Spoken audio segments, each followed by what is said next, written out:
যবে উৎপীড়িতের ক্রন্দন রোল আকাশের বাতাসে জ্বলিবে না, অত্যাচারীর খর্ব কৃপান ভীম রণভূমে রলিবে না, বিদ্রোহী রণক্লান্ত আমি সেই দিন হব শান্ত।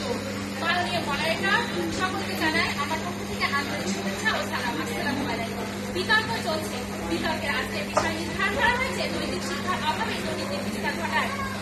মাননীয় মডারেটর, দুর্নীতি দূর করতে যে বিষয়টি সবথেকে গুরুত্বপূর্ণ সেটি হচ্ছে নৈতিক বিষয়। দুর্নীতি লালন না করে সেটি প্রতিরোধ করার শ্রেয়। টেবিলের নিচে খাপ গুলো না নড়ালে উপরের ফাইল কোনোদিনই নড়ে না। আজ আমরা এমন এক পর্যায়ে দাঁড়িয়ে কথা বলছি যেখানে দুর্নীতি অভাব নয়, দুর্নীতি হচ্ছে স্বভাব। দুর্নীতি রোগ নয়, দুর্নীতি হচ্ছে মহামারী। দুদকের সাবেক চেয়ারম্যান মঈনুজ্জামান বলে গেছেন, আমাদের স্কুল কলেজ শিক্ষার্থীদের যদি নৈতিক শিক্ষা দেওয়া হয় তাহলে কিন্তু তারা নৈতিকতা শিক্ষা পাবে না, সেটাকে বাস্তব জীবনে প্রয়োগ করতে হবে। আমার বিবেক দ্বিতীয় বক্তা এসে বলে গেছে যে নৈতিক শিক্ষা